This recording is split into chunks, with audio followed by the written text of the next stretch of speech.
7ኛው ጠቅላላ ምርጫ የተሳካ እንዲሆን ምርጫ ቦርድ አስፈላጊውን ስራ እየሰራ መሆኑን ትብብር ለኢትዮጵያ አንድነት አስታወቀ። ቦርዱ ለተፎካካሪ ፓርቲዎች ሙያዊ ስልጠና ከመስጠት ጀምሮ ለምርጫው ሂደት አጋዥ ቁሳቁሶችን ድጋፍ እያደረገ እንደሚገኝ የትብብሩ የምርጫ ዘርፍ ኃላፊ ከኤንቢሲ ኢትዮጵያ ጊዜ ግዝ ፕሮግራም ጋር በነበራቸው ቆይታ ገልጸዋል። ሀቁ መነገር አለበት። እውነት ነው። እሱ ብቻ አይደለም። ዛሬም ለስራችሁ ይረዳችኋል፣ መታችሁ ፕሪንተር ውሰዱ ይለናል።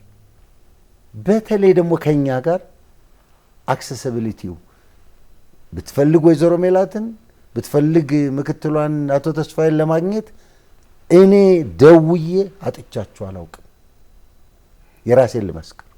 በየትኛውም ጉዳይ ምን እየሰራችሁ ነው፣ ይሄ እኮ ልክ አይደለም ለሚለው መልስ እናገኛለን። የዘንድሮ ምርጫ በመገናኛ ብዙኃን አየር ሰዓትን በመጠቀም ረገድ ከቀደሙ ምርጫ ሂደቶች የተሻለ ነበር ያሉት የትብብር ምርጫ ዘርፍ ኃላፊ ምርጫው ስንሻው ምርጫ ቦርድም ለሚነሱ ጥያቄዎች አስቸኳይ ምላሾችን እየሰጠ መሆኑን ገልጸዋል። ከእጩዎች ምዝገባ ጀምሮ በቅድመ ምርጫ ክንውኖች ላይ ቦርዱ አስፈላጊውን ትብብር እያደረገ እንደሚገኝም አመላክተዋል። ምርጫ ቦርድ ኃላፊዎች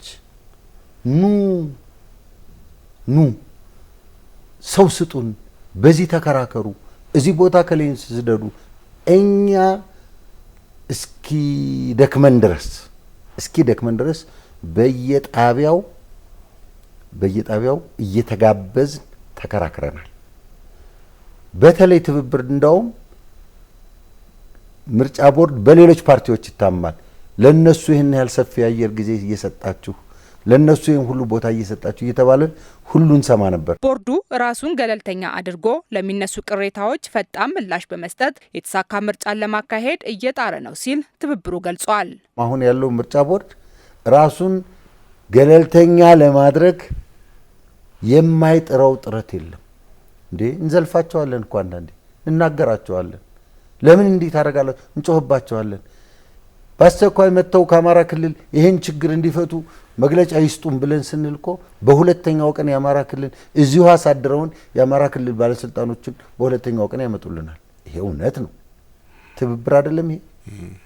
የራሳችሁ ጉዳይ ቢሉንስ እኛ አሁን ከተባለው ሌላ ምን እንል ነበር? ትብብር ለኢትዮጵያ ሰሞኑን ለመገናኛ ብዙኃን በሰጠው ጋዜጣዊ መግለጫ በምርጫ ቦርድ ሊፈቱ የሚችሉ ችግሮች ባለመፈታታቸው በመቶዎች የሚቆጠሩ እጩዎች ሳይመዘገቡ መቅረታቸውን እወቁልኝ ብሏል። የትብብሩ እጩዎች አለመመዝገባቸው ደግሞ በትብብር ፓርቲዎች አባላትና አመራሮች የሞራል የጊዜና የሕግ ኪሳራ አድርሷል ነው ያለው። አብዛኞቹ ክስተቶች ለቦርዱ ሪፖርት የተደረጉና መፈታት የሚችሉ ቢሆንም ሳይፈቱ የቀሩ የትብብሩ እጩዎች ሳይመዘገቡ በመቅረታቸው ምክንያት በትብብር ፓርቲዎች አባላት እንዲሁም አመራሮች የደረሰውና እየደረሰ ያለው የሞራል፣ የጊዜ፣ የገንዘብና የሕግ ኪሳራ ሲያስከትል በጥቅል ሲታይ መሰል ችግሮች በመቶዎች የሚቆጠሩ እጅግ ጠንካራ እጩዎቻችን ሳይመዘገቡ በመቅረታቸው ሌሎች ካለው ነባራዊ ሀቅና ከሕዝብ ፍላጎት ጋር የተቃረኑና የተነጠሉ ፓርቲዎች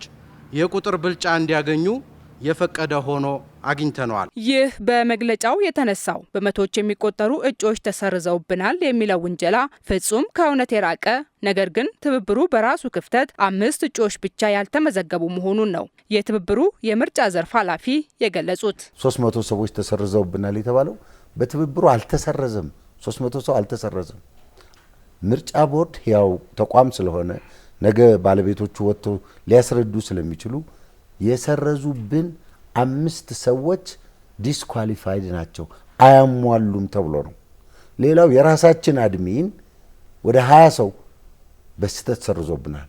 የራሳችን አድሚን ወደ 20 ሰው ሰርዞብናል። እንዳጋጣሚ ከመሐከላችን የአንደኛው ፓርቲ ዘግይቶ ከእናት ፓርቲ ማለት ነው። በትክክል ነው።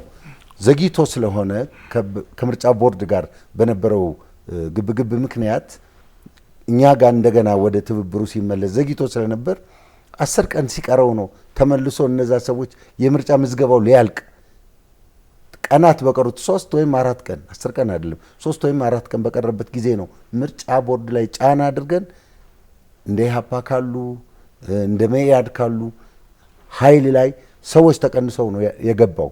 ያንን ደግሞ ሪሸፍል ለማድረግ ምርጫ ቦርድ ኤክስትራ ማይልስ ሄዷል። ሚችለውን ሁሉ አድርጎልናል። ትብብር ለኢትዮጵያ አንድነት 7ኛው ጠቅላላ ምርጫ ሰላማዊ ሆኖ እንዲጠናቀቅ የሚሰራ መሆኑን የትብብሩ የምርጫ ዘርፍ ኃላፊ ተናግረዋል። ትብብሩ ለምርጫው አስቻይ ሁኔታዎች እንዲመቻች ለመንግስት ቀድሞ ያሳሰበ መሆኑን በመጥቀስ ነገር ግን በሂደቱ ለሚፈጠሩ ችግሮች ምርጫ ቦርድ አፋጣኝ መፍትሄ እየሰጠ ነው ብለዋል። አስቻይ ሁኔታ እንዲፈጥር ብልጽግናን ጠይቀናል።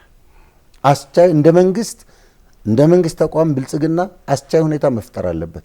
ስንንቀሳቀስ መጨነቅ መረበሽ የለብንም። የታሰሩ ሰዎች እንዲፈቱ አመራር መስጠት አለበት። ከፍተኛው የስልጣን አካል ወደ ታች ማውረድ አለበት። ታች ያለው በፈለገው ጊዜ ሰው እየወሰደ የሚያስርበት መንፈስ መሰበር አለበት፣ መቆም አለበት። ያ ብቻ አይደለም። ምርጫ ቦርድ በየቀኑ እዚህ ቦታ ሰው ታሰረ ብለን ስንጽፍለት ምርጫ ቦርድ ያለ የሌለ አቅሙን እያደረገ የክልል አስተዳዳሪዎችን እያገኘ በአስቸኳይ እየተፈቱ ነው ያሉ ሰዎች። ይሄ እውነት ነው።